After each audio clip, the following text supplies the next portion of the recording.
Hello everyone. Long, long ago, twin boys were born to Isaac and Rebekah. The firstborn was named Esau, and the younger brother was named Jacob, even though they were twins. They couldn't have been more different. Esau was a rugged man of the wild, a skillful hunter with a body covered in thick hair. Jacob, on the other hand, was quiet and preferred staying close to home, helping his mother around the tents. But here was the problem. Their parents had favorites. Isaac loved the taste of wild game, so he favored Esau. But Rebekah loved Jacob's quiet and clever spirit. This small difference would soon shake their family to its core. One day, Esau came back from the fields after a long hunt. He was exhausted and starving. At that moment, Jacob was cooking a delicious red lentil stew. The aroma filled the air.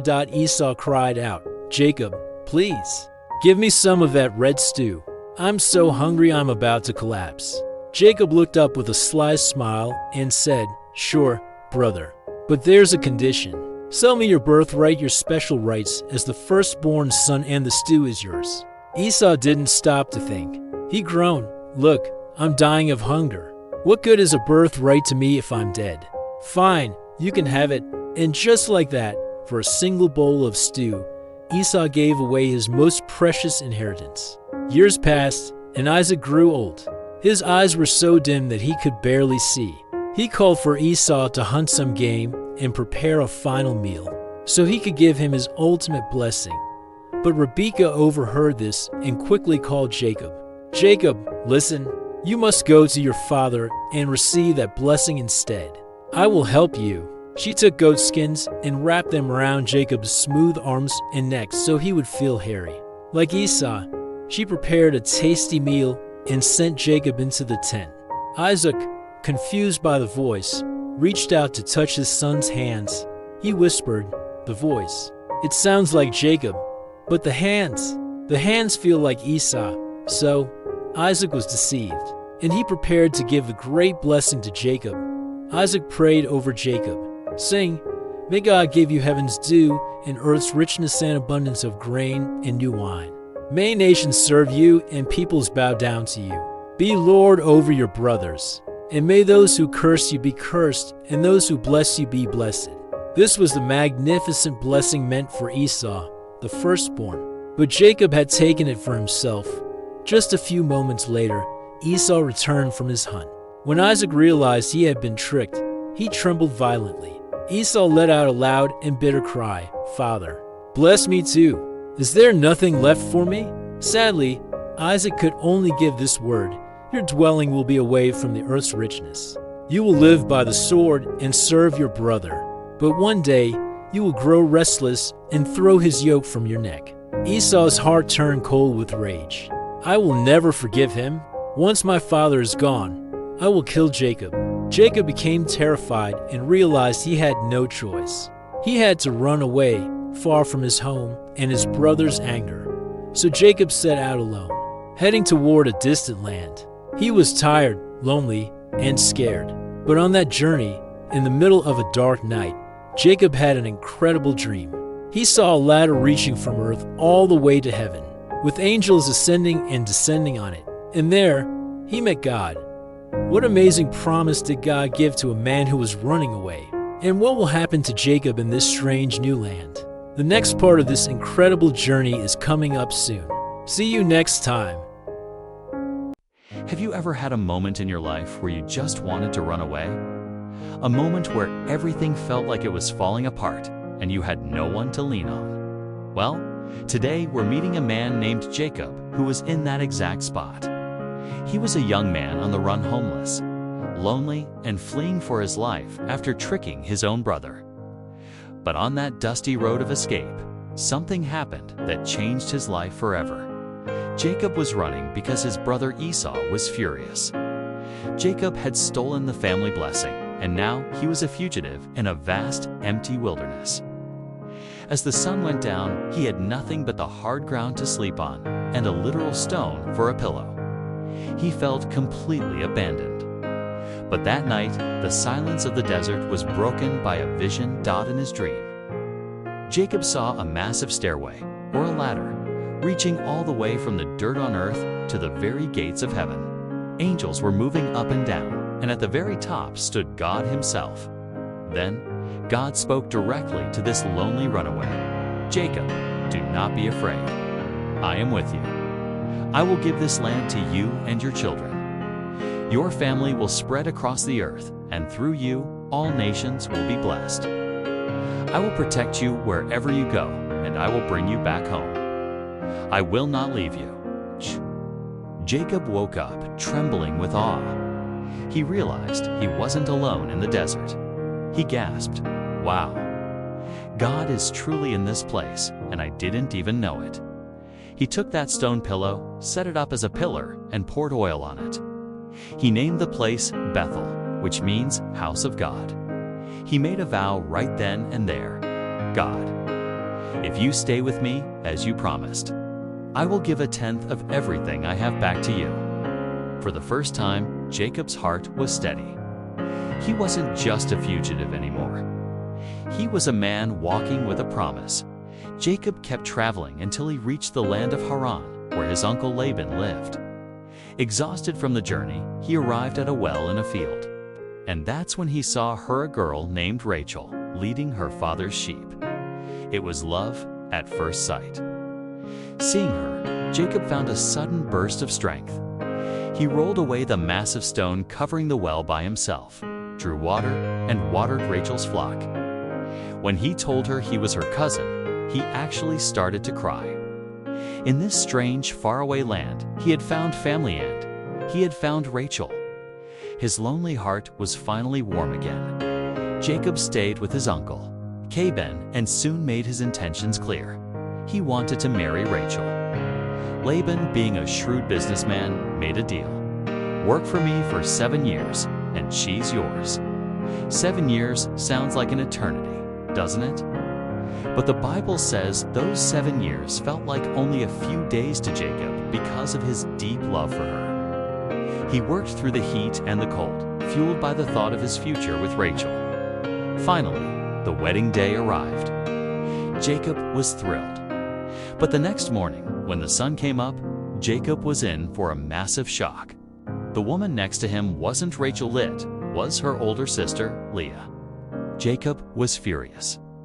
He confronted Laban, shouting, "Uncle, why did you trick me? I worked 7 years for Rachel." Laban just shrugged and said coolly, "In our culture, we don't marry off the younger sister before the older one. If you still want Rachel, you'll have to work another 7 years." Jacob had been the deceiver his whole life, but now he was the one being deceived. Yet his love for Rachel was so strong that he agreed. He worked 7 more years, eventually marrying both sisters. This is where our story today ends, from a lonely dream on a stone pillow to a complicated family in a distant land. Jacob was a runner, a man with a messy past, but God never let go of him. On that lonely road, God gave him a promise: "I am with you." And through Rachel, God gave him a reason to hope for the future. Sure, Jacob faced pain and betrayal. But through those hard years, he learned something vital: patience and trust. God was building a family through him, a family that would eventually include 12 sons and become a great nation. His story tells us 2 things today.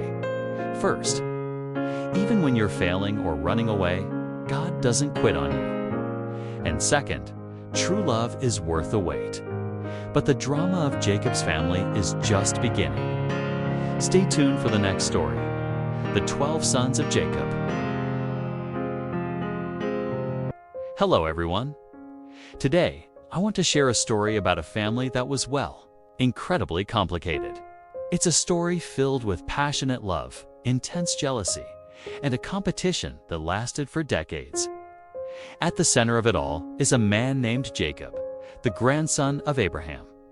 Our story picks up when Jacob travels far from home to the house of his uncle, Laban. It was there that he met Rachel. The moment he saw her, it was electric.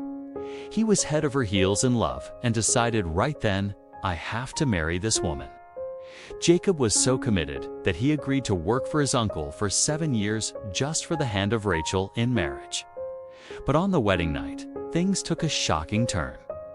Following the custom of the time where the bride's face was heavily veiled, Laban pulled a fast one. Instead of Rachel, he gave Jacob her older sister, Leah. Imagine Jacob's shock the next morning. He woke up, looked over, and realized, wait, this isn't Rachel. He felt betrayed. But Laban calmly explained, in our culture, the older sister must marry first. But tell you what, you work for me for another 7 years, you can have Rachel too. And just like that, Jacob ended up married to 2 sisters. But here was the problem. Jacob's heart belonged entirely to Rachel. This left Leah feeling second best, lonely, and deeply unloved. However, the story tells us that God saw Leah's tears. He saw her pain and decided to comfort her by giving her children. Leah gave birth to 4 sons in a row: Reuben, Simeon, Levi. In Judah, every time a baby was born, Leah hoped, maybe now my husband will finally love me. She was so grateful to God for noticing her. Meanwhile, Rachel was heartbroken. She had the husband's love, but she couldn't have children. In that ancient society, this was a source of great shame. So she turned to a custom that was common back then, something like a surrogate arrangement today. She gave her maidservant, Bilhah, to Jacob so she could raise Bilhah's children as her own. Through Bilhah, 2 sons were born, Dan and Naphtali. Rachel was overjoyed, feeling like God had finally vindicated her. Seeing this, Leah started to panic. She didn't want to fall behind in this baby competition. So she gave her own maidservant, Zilpah, to Jacob. Zilpah then gave birth to 2 more sons, Gad and Asher. The nursery was getting crowded. But God wasn't finished with Leah yet. He opened her womb again, and she gave birth to 2 more sons, Issachar and Zebulun, and even a daughter named Dinah. Finally, after years of tears and waiting, God answered Rachel's deepest prayer. She gave birth to her first biological son, Joseph, and much later, her youngest son, Benjamin. And that is how Jacob ended up with 12 sons. Let's recap this massive family tree. From Leah, Reuben, Simeon, Levi, Judah, Issachar, and Zebulun. From Rachel, Joseph, and Benjamin. From Bilharakos made Dan and Naphtali. From Zilpleas made Gad and Asher. These 12 boys would eventually grow up to become the leaders of the 12 tribes of Israel. Can you imagine living in that house? The tension, the jealousy, the constant racing to be noticed. It sounds like a mess. But here is the amazing part. God took this mess and turned it into a miracle. He used this broken, complicated family to fulfill a massive plan for the whole world. Leah learned to hold on to God even when she felt unloved. Rachel learned the power of patience through her long wait. And even the children of the maidservants were given a seat at the table, proving that everyone had a vital role in God's big picture. The story of Jacob's family tells us something important today. Life can feel unfair. Our relationships can be full of conflict. We make mistakes, and others mistreat us. But none of that stops God from working. He can take our tears, our struggles, and even our complicated family trees and weave them into something beautiful. So, if you're going through a hard time or feeling overlooked like Leah, or waiting for a miracle like Rachel, remember this: your prayers are heard, and your journey isn't over. Just like Jacob's family, your life is part of a much bigger, much better story that God is writing. Stay tuned for our next episode, where we dive into the incredible adventures of the most famous son Joseph. Hello everyone. Have you ever felt that pit in your stomach when you have to face someone you've deeply hurt in the past? Today, we're continuing the story of Jacob. This part of his life is all about the courage to say I'm sorry. and the incredible power of a fresh start. Many years had passed since Jacob left home. He was now a very wealthy man with wives, many children, and massive herds of livestock. But even with all that success, a dark shadow always hung over his heart. That shadow had a name: his brother, Esau. If you remember, when they were young, Jacob tricked Esau to steal their father's blessing. Esau was so furious that he wanted to kill him, and Jacob had to run for his life. Now, after decades of silence, God spoke to Jacob and said, "Jacob, it's time to go back to your homeland. I will be with you." When Jacob heard those words, his heart skipped a beat.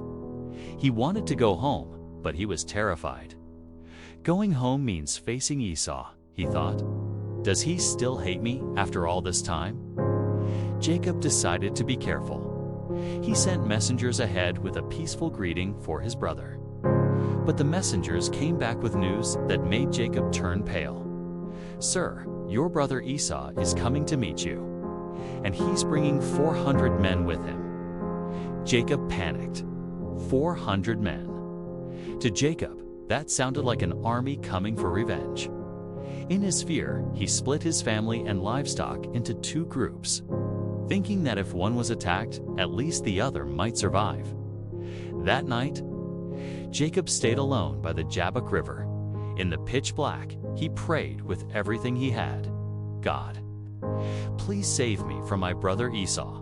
I am so afraid." Then, something mysterious happened. A man appeared out of nowhere and began to wrestle with Jacob. They fought all night long. Jacob refused to give up. As the sun began to rise, the man struck Jacob's hip, putting it out of joint. But even in pain, Jacob wouldn't let go. He cried out, "I will not let you go unless you bless me." The man said to him, "Your name will no longer be Jacob, but Israel, because you have struggled with God and with humans and have overcome." Jacob realized then that this wasn't just a physical fight. It was a struggle with his own fear, his guilt, and his past. He had to face God before he could face his brother. The next morning, Jacob walked with a limp. In the distance, he saw a cloud of dust. It was Esau and his 400 men. Jacob walked out in front of everyone and bowed down to the ground 7 times as he approached his brother. He was showing total humility. "Brother, I am so sorry for what I did," he must have felt in his heart. And then, the miracle happened. Instead of drawing a sword, Esau ran toward Jacob and threw his arms around him. He hugged him, kissed him, and they both started sobbing together. "My brother, it's okay now. I've missed you so much," Esau said. All the bitterness and anger from those 20 years melted away in that one embrace. Jacob realized that God had truly touched Esau's heart. It wasn't his own cleverness that saved him. It was pure grace. Friends, Jacob's journey back home wasn't just a trip. It was a journey of courage. It's hard to face the people we've hurt. It's hard to ask for forgiveness. But when we take that brave first step, just like Jacob did, God can fix even the most broken relationships. If there's someone in your life right now, maybe a friend or a family member you haven't spoken to in a long time, take a moment to think about them. Maybe today is the day to say, "I want to make things right." That is the moment where real change and a new identity begins.